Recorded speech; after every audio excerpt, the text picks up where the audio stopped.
আসসালামু আলাইকুম। সবাই কেমন আছেন? ভালো আছেন? ভালো থাকবেন এই দোয়াই করি। ঈদ মোবারক। আজকে আমি একটা বিষয়ে কথা বলবো, ফিল্ম ধ্বংসের দায় কারা? বর্তমানে যে ফিল্ম ধ্বংসের দায় কারা? আপনারা শুনছেন যে বিগত সরকার আমলে এক দরবেশ আছে। অবশ্যই সবাই জানা আছে এবং কেউ নেই, অজানা নাই। তবে আমাদের এই ফিল্ম ইন্ডাস্ট্রিতে একজন দরবেশ আছে। আমি জানি না এই দরবেশের কাছে সবাই যেইয়া মাথা নত করে। বড় বড় প্রডিউসার, বিগ বিগ প্রডিউসার, দরবেশ যাহা বলবে তাহাই হবে। কেননা দরবেশের কারণে আজকে হয়তো এই রোজার ঈদে অনেক অনেক হল বন্ধ হয়ে যাইব। এই দরবেশ যতদিন থাকবে ফিল্ম ততই ধ্বংস হবে। এই দরবেশ যতদিন ফিল্ম থেকে না যাইবে ততদিন ফিল্ম সিনেমা হলও বাড়বে না, আর কোনো আর্টিস্টও উঠবে না। এ দরবেশটা আপনি একদিন বলবেন যে দেখেন তো অন্য একটা ছবি রিলিজ করতে পারে কিনা, কোনো ছোট আর্টিস্টের, ও করবে না। উনি করবে বিগ আর্টিস্ট, শাকিব খান যেখানে আছে সেখানে সেই ছবি রিলিজ করবে। আপনারা বুঝে নেবেন কে সেই। উনি এমনই একজন ব্যক্তি, দেখতে দেখা এত সুন্দর, মানে তার ভাষা এত সুন্দর কিন্তু তার ভিতরে এত খারাপ, এত নোংরা। আপনারা তার সাথে না কিছু অত আন্তরিকতা না মিশলে বুঝবেন না। ওনার ব্যবহার, ওনার আশপাশের লোকজনকে এক একভাবে এক একটা তা আমার কোনো ওটা যায় আসে না।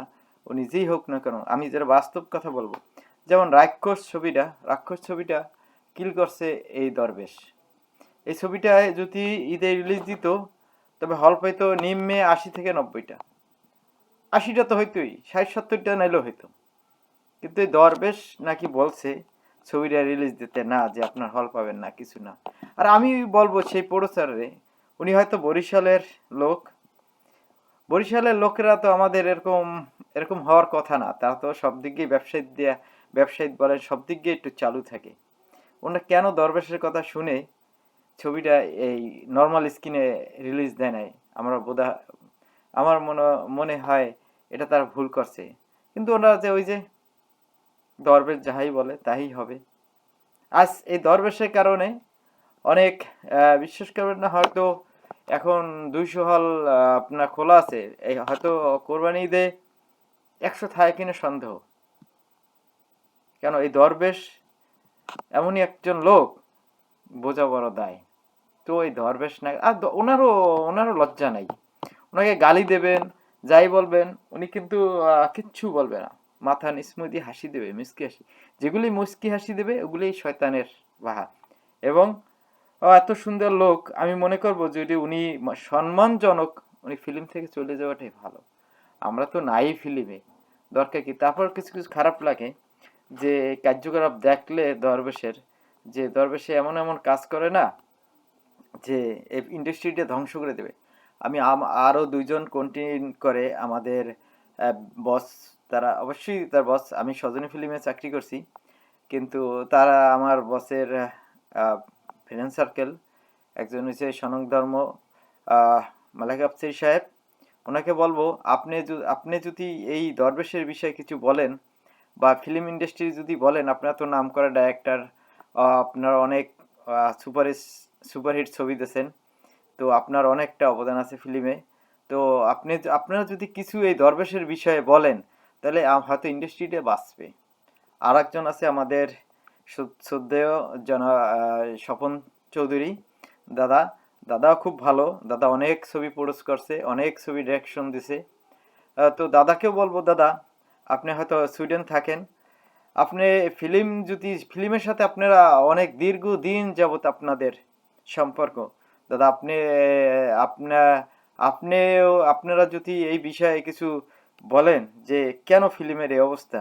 আপনাদের অনেক কন্টেন্ট দেখি বা অনেক ভালো লাগে দুইজন আর কি, যে রাজনীতি শুধু না, শুধু আমাদের এই ফিল্মটা রাজনীতি থেকে মুক্ত করবেন এবং ভালো ভালো ছবি বা সবাই ভালো ভালো ছবি উপহার দিতে পারে, সেই বিষয়ে কিছু কথা বলবেন আপনারা, তাহলে আমি আরো খুশি হব।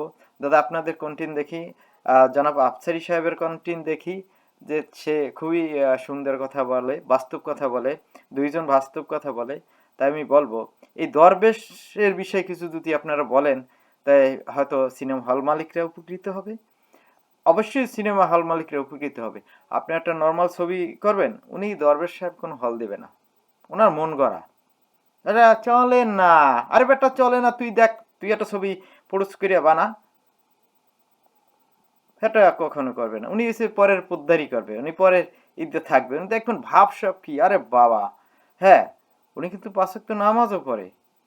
তারপর মুখের ভাষা যদি একবার শোনেন কেউ, আরে খোদা, বুঝতে পারবেন না যে এই লোক কি। তাই যত হল মালিকরা সবই কিন্তু ওনারই দোষারোপ করছে। তো ওনার, আমি আশা করি উনি যদি এই সম্মানজনক ভাবে এখনো ফিল্ম থেকে যায়, তো হয়তো সম্মান ওনার থাকবে। আর যার সম্মান থাকবে, যার সম্মান আছে তার তো সম্মান থাকবে, ওনার তো সে সম্মানও নাই। আমরা জানি ওনার আগা থেকে আমার কাকরেল যখন অফিসে আসছিল, তখন জানি ওনার কি অপোজিশন আসলে, বা কি উনি সরফুদ্দিন খান দীপু সাহেবের সাথে আসলে। বাট আমরা তখন এনায়েত করিমের কাছে ছিলাম, সজনী ফিল্ম। তা ভাই আইজ আছি কাল নাই, কি আপনারে কর দিয়ে করতে কথা আছে?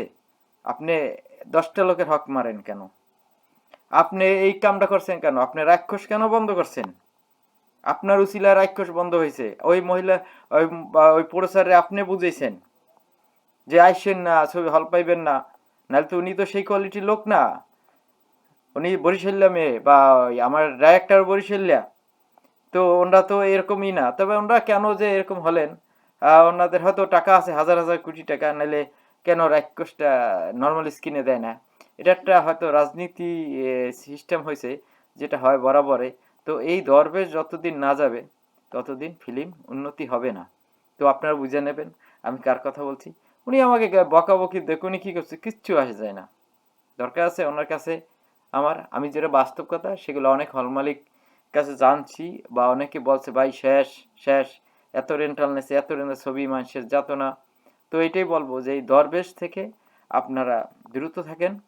আর বিগত হয়তো সাকিবের দোষ না এখানে, সাকিব খান দীর্ঘ জার্নি করে আজ সুপারস্টার, তাকে দোষ দেবো না, তার তার কাছে সে থাকবে ওকে। কিন্তু এইসব দরবেশ দিয়ে আর চলবে না। এই দরবেশ থাকবে কি, ফিল্ম ধ্বংস হবে। এই দরবেশ থেকে আপনারা এড়াই থাকবেন। ওকে, ভালো থাকবেন সবাই। আজ এ পর্যন্তই।